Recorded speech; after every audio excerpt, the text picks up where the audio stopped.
sound check. Hello, hello, how now, brown cow?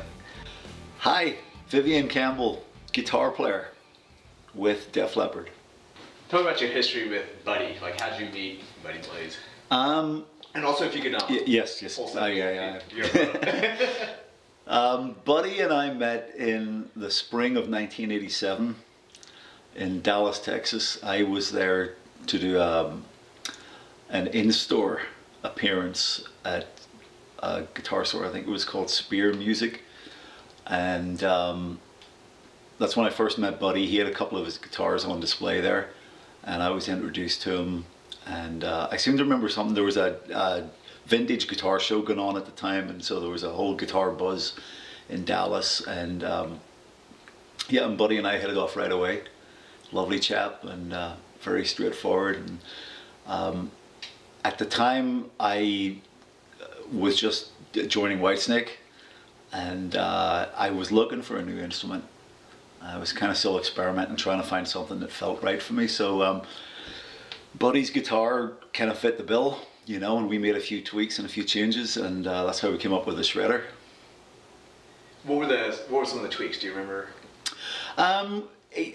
The basic dimensions of the instrument were from Buddy's guitar, and that suited me because it was a small scale guitar, 24 3/4 inches, which is akin to a Les Paul scale. And when I first started playing, I started on a Les Paul with my first band, Sweet Savage, back in Ireland.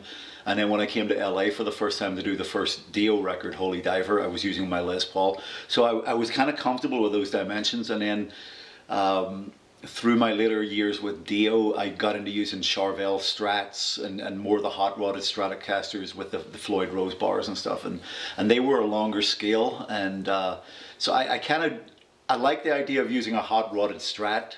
It was the 80s after all, you know, and everyone was doing that. But I was drawn to the fact that the Buddy's guitars were the shorter scale, and so basically everything about that guitar and the modifications that I brought to it made it even more small scale, more playable. Even though I have big hands, I like the idea of having like the smaller nut and a very comfortable, very easy playing neck. At the time I used ridiculously light guitar strings. I mean, you could breathe on them and they'd bend. They were so light. Which is strange because now conversely I've gone the opposite and I use really, really ridiculously heavy strings. So, but my needs and wants as a guitar player have changed a lot since then. So it's, you know, horses for courses. But it was a really easy playable guitar, like I say, really small scale. It was the 80s, and every guitar player, myself included, was trying to cram too many notes into the bar, you know, like just play as fast as possible. So Buddy and I designed a guitar that really was a shredder. I mean, it was set up for playing a lot of notes, for playing that kind of music. What was the neck like? The neck was really really comfortable. We had a compound radius, whatever that means. I'll say that like I know what I'm talking about, you know. But I'm also one of those people that's happy to drive cars, but I have no idea how they work, you know.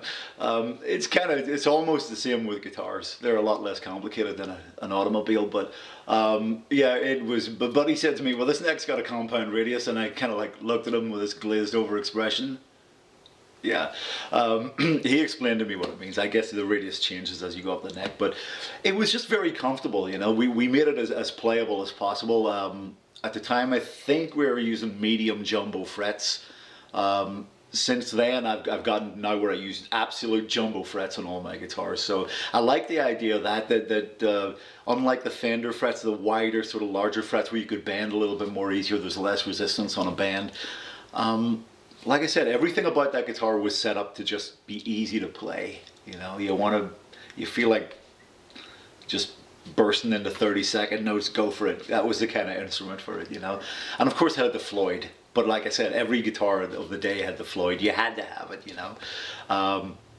Again, nowadays I don't play guitars with Floyds. I play fixed bridge guitars, you know, because I kind of burned out on all that in the 80s. But it was very much an instrument of its time, you know, and also the styling of it with the reverse headstock, that was very late 80s also.